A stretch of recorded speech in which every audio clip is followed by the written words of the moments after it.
Now I'd like to introduce Frank McDonough, Chair of the Programming and Use Subcommittee, and Peter Cole, Chair of the Legal Subcommittee. Good evening. My name is Frank McDonough. I was asked by the mayor in January to chair the Programmatic Use and Analytics Committee. My family came out to Garden City right after World War II, and all my family was basically born here. My brothers and sisters all went to the high school. My two children went through the high school, and I have grandchildren getting ready for the high school. So over those several decades, we've learned a lot about Garden City. About 30 years ago, I had moved out of town for employment reasons, moved back from the city. And a very close friend said, "Frank, we got to go down to town hall." And I said, "Okay, Charlie, where are we going?" He said, "We just have a little thing to say about something called St. Paul's that they're about to buy." And I said, "Okay." And he dropped me off, brought me up to the upstairs where the village board of trustees were meeting and accepting comments, much like we will do tonight. And he said, "Frank, I'll be right back. I'm going to park the car." I said, "Okay, Charles." And 30 years later, I'm still waiting for him. But that kind of resilience is what it requires to do these kind of projects. And in essence, the Mayor's Committee, which I chaired back in the mid-90s, began looking at uses in St. Paul's. So I was delighted when Mayor Cosmo asked me to come in January to help look at the historic demand by residents for uses of this building. We were not prejudging how we would use it because there are really three ways that you can use the building. For the last 30 years, it's been a monument. It has had no real use. That's one potential. Another is to demolish it. There's certainly a strong feeling for that among this group. And then the other is to find out what uses there could be, adaptive reuses, and what have we learned over those 30 years. Well, what we've learned is considerable. So the process that began in January was for us to do deep research. So the Committee of 8 began to look at all of the requests since 1992 to date as to what residents of this village had requested. What did they want to use St. Paul's for? Whether or not we agreed, disagreed, this was just a historical compilation and categorization of what those uses were. That was number one. Then number two, we looked at what the adjoining communities had done. Then we looked nationally to see what was done. So we have a pretty good view of what the potential uses for a structure like this could be. Most of those are identified in the handout, which I hope you've taken a look at. And those groups are going to go through another process. And what is that process? That process is a vetting with the residents, with you. What are your thoughts? What are the contemporary views of the village? Because clearly the village has changed over 30 years. I haven't, but the village has.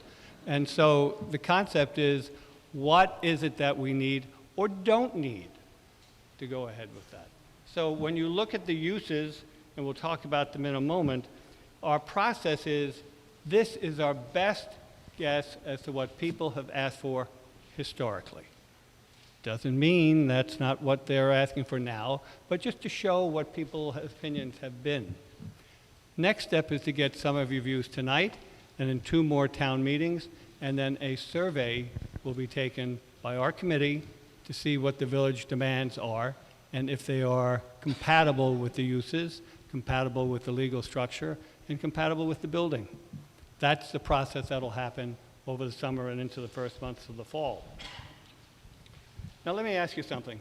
When you look at all of these uses on the historical request, you'll see there's one area that is precluded, and that's called unacceptable use. And that's a result of a judicial decision. Many of you know the Kenny lawsuit that said private use is not acceptable on this property because it has been declared parkland. And so private use is something our committee did not look at. We will be looking at over the summer demolition, and we welcome those who have thoughts on that to present to us at their convenience. But all of these uses have been part of the historic record that we think is very important for you. Now, just a quick question. How many of you in here own homes in the village? Okay. Now, how many of you have gone out and renovated those homes, whether a new kitchen or extended bath, or done something that has done that, right? And so we do that because we think we have a need. And second, we do that because we think it will improve the value of our homes, right? So we get that done, we bring in an architect or a friend, and they tell us this is what it will look like. That's a process we're going to begin again this summer once we get your views. But that's only half of the problem. We all have desires, we all have wants, but then it comes down to that one question: what can you afford? I could show you the plan that my wife and I did in 1992. 30 years later, we're still inching along in that process to getting that plan implemented. That's what will happen if we decide to go that way in St. Paul's.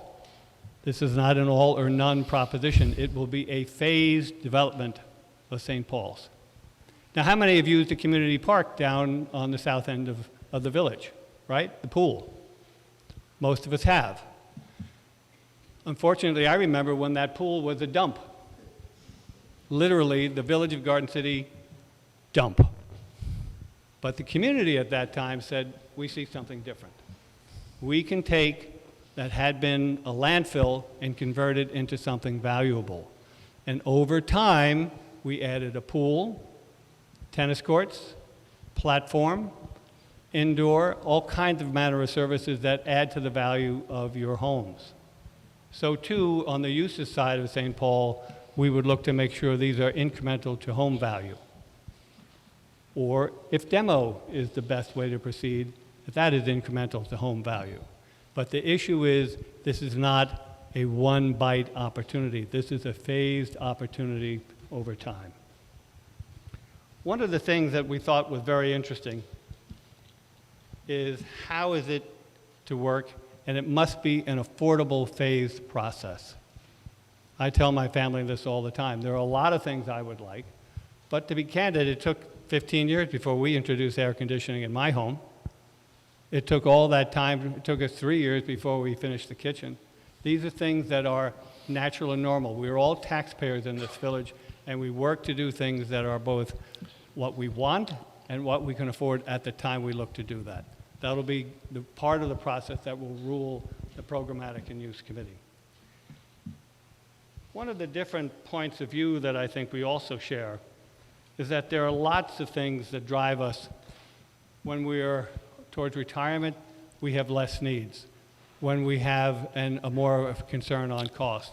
When we are new to the village, we also have a concern on cost, but we also need services, particularly for our youth.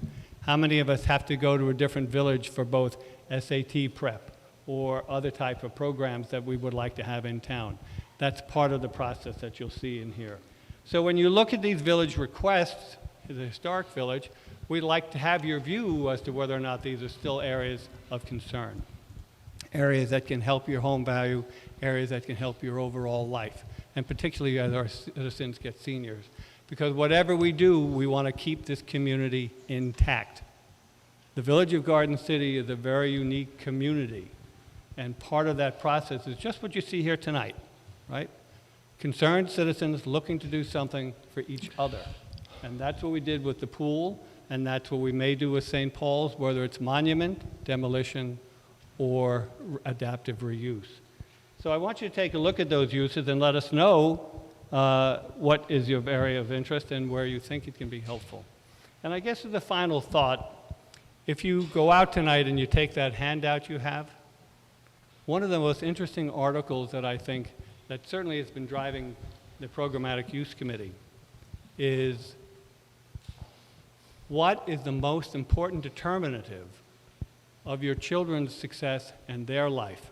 What's the one thing that you can do as a parent? Do you wrap the baby up? Do you listen to Mozart? Do you have different play games? Do you teach them a language early? No.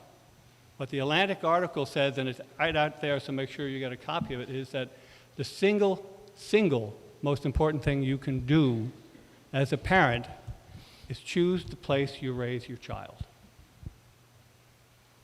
Choose the place you raise your child. You've chosen Garden City. And I think as you walk out tonight, and we hope to hear from you on the Programmatic Use Committee, there's one thing that we would like to know. Why did you move here? Why did you come to Garden City? Why did your children return to Garden City? Why did you want them to come back to Garden City? That's what distinguishes us from the rest of Long Island. We want to continue that as a community, as a group, whether it's monument, demolition, or adaptive reuse. We work on this as a community, and that begins tonight. That begins with your comments tonight, and we, as a Committee on Programmatic Use, will be available to you to hear your points of view, to clarify what can and cannot be used. That's why I stand next to Peter as close as I can, right? And we will be happy to have your thoughts throughout tonight and over the summer and in the next two public comment sessions, as well as for the survey that we have. Peter? Good evening. I don't have quite the family investment in Garden City as Frank described, but I've lived here 50 years. I've been a lawyer in the city of New York in an international law firm for 50 plus years. I did move from the city to here. What our role is, subcommittee, is we have, as I count them, about 4 dozen potential uses that Frank's committee is investigating, considering. We want to make certain that those uses don't create complications because of legal impediments. Just to give a little background, as you know, there was a lawsuit in the 1990s when there was a plan to lease or sell the land to a private developer of a retirement type community or assisted care community. That decision said that you could not do that. Garden City could not do that without getting authorization, legislation from Albany. But the court decided at that time that that was based on what it then viewed as the circumstance of this land, which was devoted to public or municipal use, not to parkland use. In 2005, the trustees declared this piece of property, this parcel, to be parkland. Parkland narrows the scope of what you can do without having to go to Albany to get approval. And many of these proposals or projects that are going to be under consideration, depending on how they're designed, depending on how they're implemented, and depending on who runs them or conducts them, will raise issues as to whether or not the project's approval needs to get home rule legislation. We don't know that right now because we, as I say, we have 48 here. I suspect that we aren't going to have 48 at the end, and I suspect that the 48, whatever we remain of the 48, will be more specifically described relative to how they'll be designed, implemented, and conducted.